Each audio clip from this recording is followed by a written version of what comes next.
trí, dó, haon, náid, beo. Dí raibh seo bhríon a ríis agus tá mé gíre coppla nóid a chaitheamh inniuh Caint faoi Sléachtanna Lámhaigh sna Stáit Aontaithe agus an freagra nó an aspa freagraí atá teacht reis ó phobal very ceá.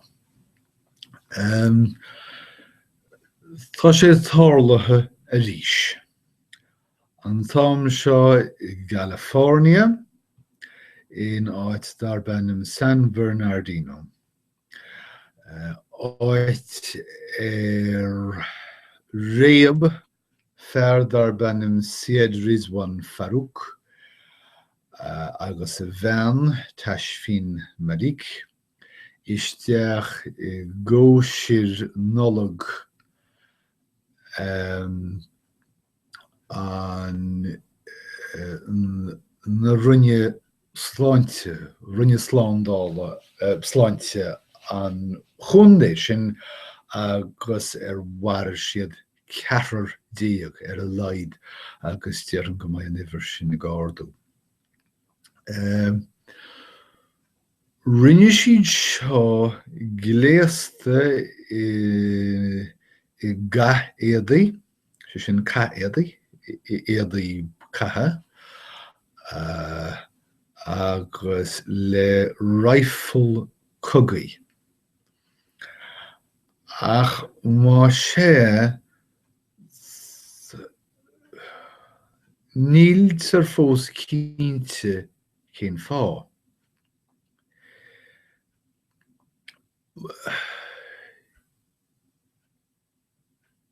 Thug siad faoi a ggóibrithe rion sláinte an chundé.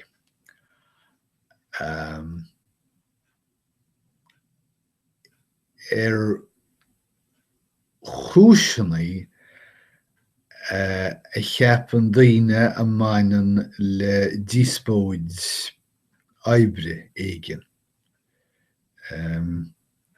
Dóg Farouk an cóisiir agus tháinig i ráis bhall lena rifle agus thosaí ag marú. Níl daoine cínte fós an rá tharla achran nó imris éigin sa chóisiir.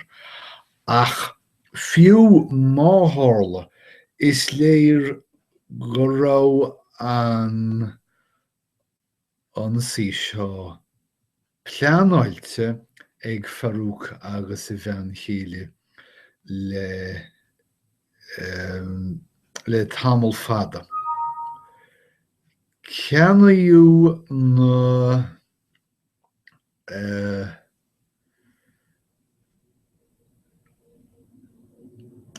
gunnaí, bhí ceithre gunnaí I gceist, riant ceann bháin a chub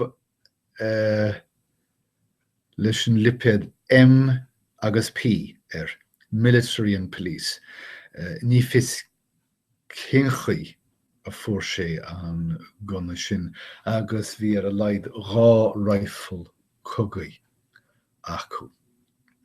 Agus seo hí cheist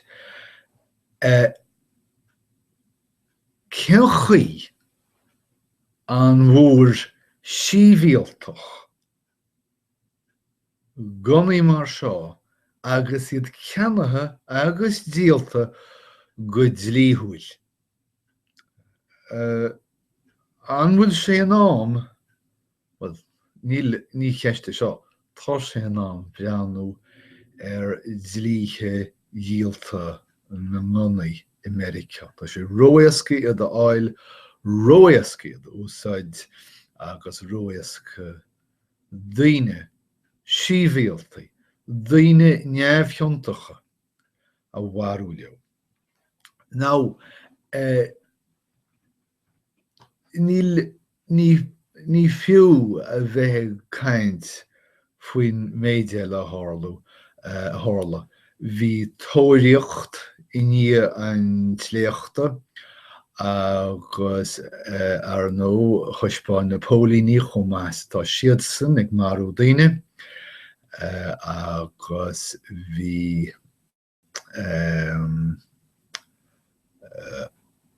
achtra lámhaigh gobáis ar an móthar agus mhara na pólíní an bhirt ina gcár. Leabhar deireadh se go searúsach thrád an na pólíní. Tá caiim é sin a chur leis an lista feibannaí atá go an seo. Tá na pólíní ag cothú cultúir dúnmhairthe in America. Leagann siad an neamarcha béime ar ghonaí agus ar foréigean chun feibannaí a réiteach nuair is ceart dóibh a bheith breanú. Mar a bheannaí an abramís pólíní hasanna agus éireann ar bhónaí neamh foréigeanach ainis cheansú.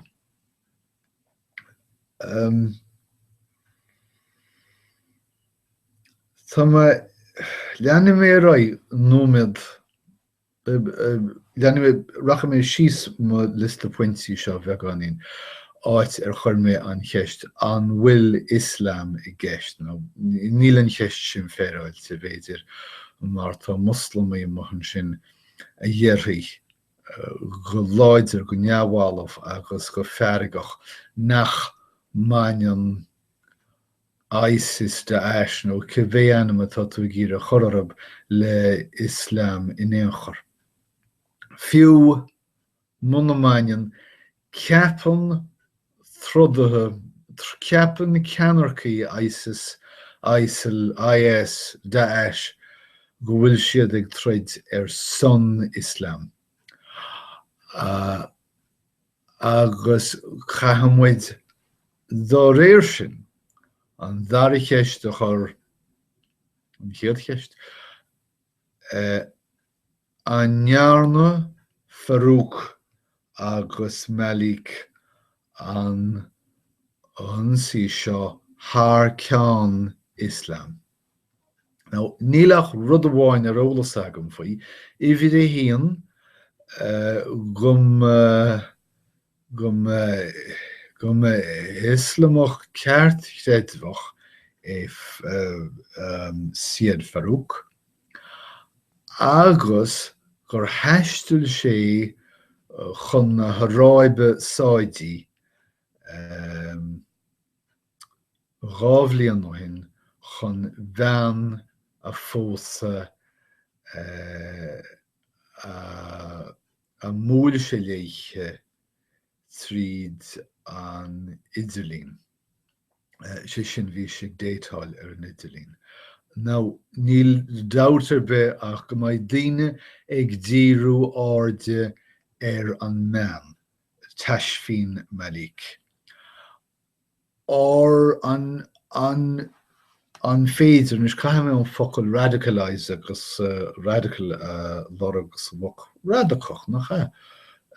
Radachú lorgóim mé ach sílim gohfuil sé agam radicach. Nus an é rud é gur radachú í san Arab hádach.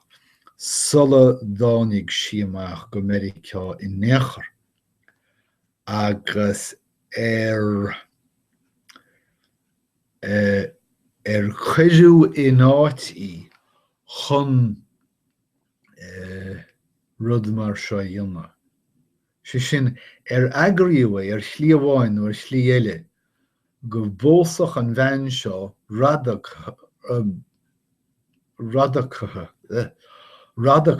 isteach America agus go bheitach sí a fear chéile a chur in na laí ar a fear chéile tuairt faoi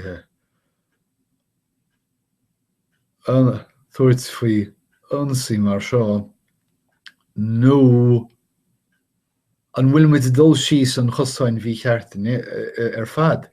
Sin is léir gur eagraíú an ionsaí seo ar bhain míleteach. Bhí ca éadaí ó gaitheh go mirt, bhí gunaí cathe acu, gunaí cogaíochta, agus bhuiléir go raibh an ionsaí seo pleanáilte acu le fada. Ach má sé, cén fá gur roghnaí siad an targéad sin? Níl sé soiléir i néachar gur fiú tuairt faoi de chomhaibrithe mar chomhartha pro-ISIS. Níl cóirí ar bith eile ach irid a thiúracht le fios go raibh irid is cnámhradachach i gcorp Siad Farouk. So, mar is dearm is cosúil go mbeifear ag díriú áirde ar an meán seo, ar tháinig siosú isteach na Stáit Aontaithe radachathe hena féin agus ar radachú Siad Farouk dá réir, nó an rá Siad Farouk ag lorg mrá radachathe hena féin. An rá seo á phleanáil le dhá bhliain.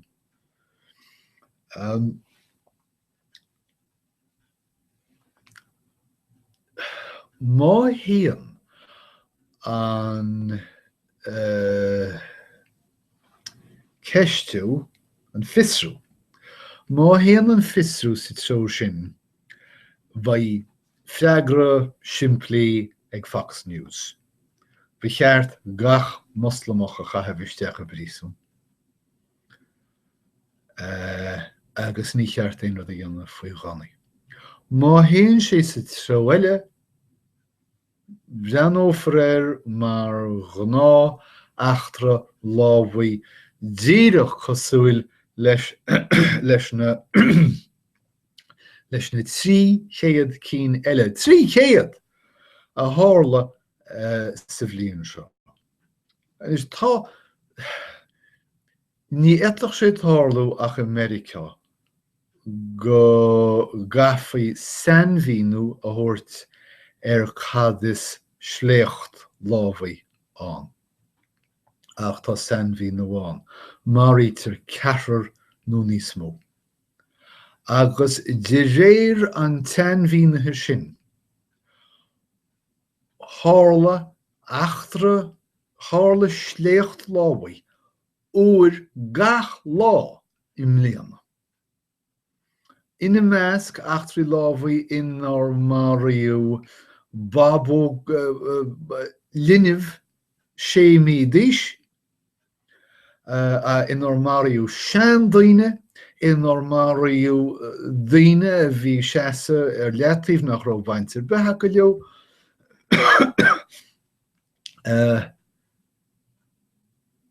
Agus i bhí a haon,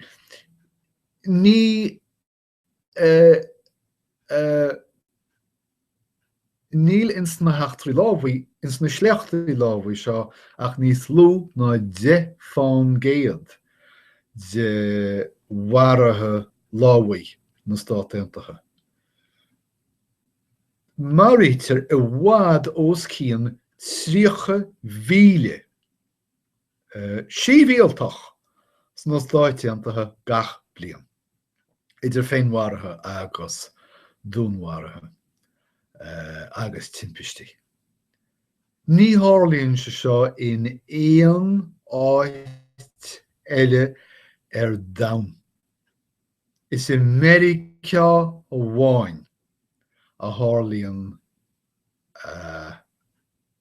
achtra an ráta seo. Go cínte tharlaíonn achtra láhaíon áit na eile, bhí an Sléacht sin san Iorua sin ó chéad bliain nó hin, bhí Sléacht an Alban fiche bliain nó sa Tasmáin fiche bliain nó hin. Ach is eisceachtaí iad sin. Ní tharlaíonn na heachtraí maratha sin go rialta mar a tharlaíonn siad America, agus idir an dálín don na Stáit Aontaithe éirithe báir. Marítar 3,000 gan líne sa nuachtan. Má tharlaíonn sin fiú gach bliain. Sa tír seo ó bháin is cosúil le cogadh 60 in na Stáit Aontaithe. Le duine a fáilbháis de bhár gonaí uair bháin gach 6,910 na Stáit Aontaithe. Tá meach cogadh súl faoi láthir, agus an méid sin saidúirí a fáilbháis faoi rud faoi. An tart. Ach os rud ag bhfuil na maratha seo ag tarlú America I measc Americánach is cuma sé tuc le héine.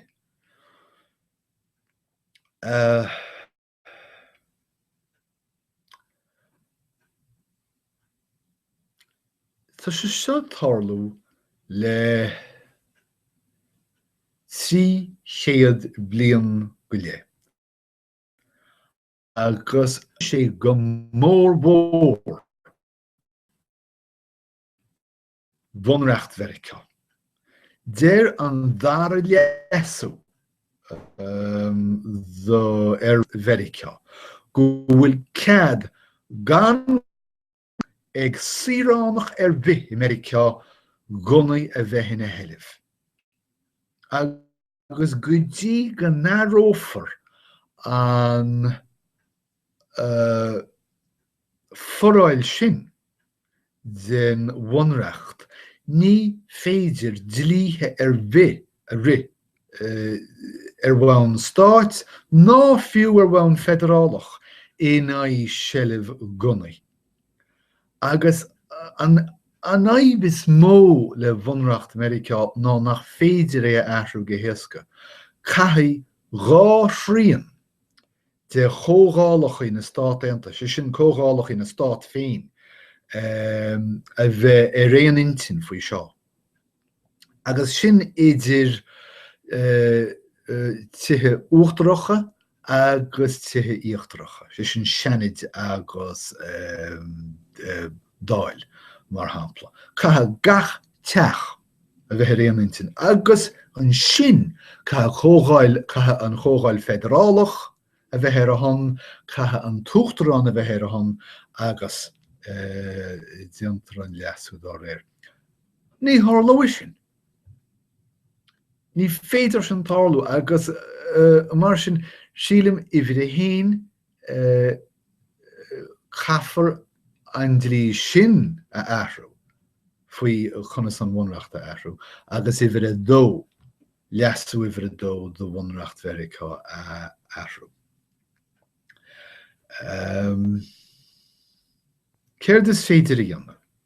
Well, go hírónach tá California an áit ina dála an eachtra lámhaigh seo cheann de na Stáit is déine únéireacht gunaí agus cad ceannaithe gunaí agus aram cogaíochta agus le héad.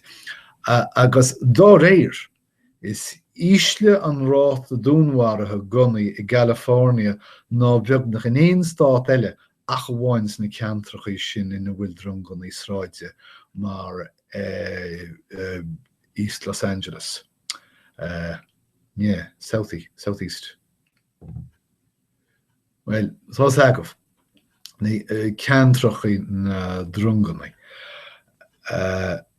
Ach trí bh mó duine ceantrachaí sin, tá California an síochananta. Bhuicheart gach Stáit san Aontas a bheith leannacht sampla, deahampla California agus a bheith pasáil dlíthe déanaí díal gunaí mar seo. Agus dálann scéal is cosúil gur ceannaíú na gunaí cogaíochta seo úsáidú sanachtar sa honsaí in Stáit eile. Sé sin dá meach dlíthe níos déine I bhaim sna Stáit eile, tá seans mór maith nach bheitach na gunadóirí, na lámhachóirí seo an ansaí a dhéanamh, an ansaí a dhéanamh.